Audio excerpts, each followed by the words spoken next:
At eto na nga mga kananay ko. At sa punto nga na ito ay nasa day 3 na ako ng aking fitness journey. Napansin ko nga kasi nung aking mga nakaraang araw, ako'y nga naman ay talaga namang hinihingal, maglalakad lamang. Kaya naman gagawa tayo ng paraan para maiwasan yan. Kaya ayan na nga, ako ay gumigising ng maaga nga bago pumasok para makapag-prepare ng baon at the same time ay makapag-exercise. Pero hindi mo rin talaga maiwasan na magising talaga yung aking munting bulinggiting. Kaya naman todo ang pambabaso sa Nanay Joanne. Ay pero syempre hindi naman yan pwede natin pagalitan at baka naman ay mag-iyak ng todo ay kawawa naman. Kaya naman sinabi ko na lamang dyan sa kanya, abay tumahan siya at panoorin na lamang ang Nanay Joanne na maganda. Kaya ako ay tuloy-tuloy lamang talaga sa aking pag-exercise, bagaman siya ay nanggugulo ay hinayaan ko na lamang dahil wala akong matatapos nito. At ito nga ang aking mga ginagawang mga sets ay tinitingnan ko lamang sa mga available video na aking masisearch at akin nga itong sinusundan at binibideo ko rin yung aking sarili. At base nga sa aking pagsisearch, ito nga ay ang mga calorie workout at home. Sa mga simple ngang steps nito ay mawawala na daw yung mga calories natin sa katawan. Pero syempre, sasabayan mo yan ang pagpipigil sa pagkain. Pero ito yata ang pinakamahirap talagang part, ang magpigil sa pagkain, especially kapag masarap ang ulam. At habang ang tumatagal ay ako ay nag-e-enjoy talaga sa pagpapawis. At talaga namang nakakagaan talaga siya ng pakiramdam. Bagaman hindi ko pa nakikita ang outcome, pero alam ko dahil sa dami ng aking mga pawis na nang ilabas, ay kahit papaano ay may nagagawa din naman ito. At hindi mo naman yan talaga makikita sa 2, sa 1 linggo o 3 araw lamang, kundi sa tuloy-tuloy na pag-e-exercise. Kaya tayo mga nahihirapan, laban lang. Dahil wala naman talagang mangyayari kapag tayo ay huminto at magsisimula ulit tayo sa umpisa. Kaya naman, ituloy-tuloy na natin ito, i-commit na natin ito sa bawat umaga. Minsan nga sa kagustuhan ko nga ako ay magkaroon nga ng malaking bawas sa timbang. Naisip ko talagang mag-gym, pero yan ay pinag-iisipan ko pa hanggang ngayon. Baka kasi masayang lamang dahil ako nga ay araw-araw ay may pasok. Siya, sige na, panoorin nyo muna yung aking pag-exercise. Happy watching!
Tingnan nyo, pagod na, nakakailan pa lamang itong sets.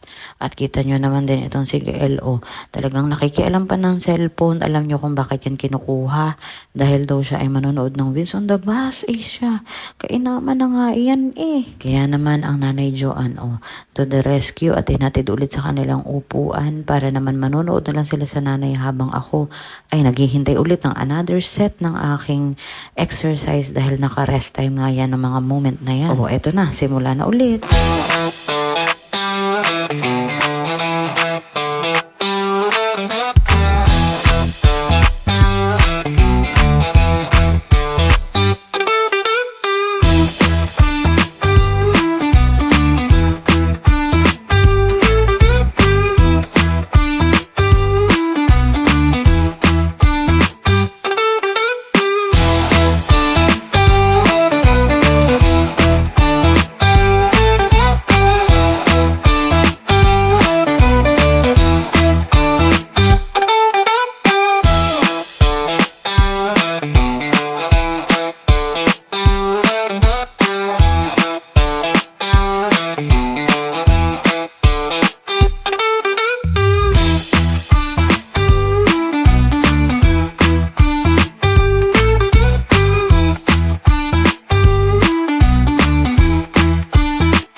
O, di ba para naman talagang hindi hirap na hirap.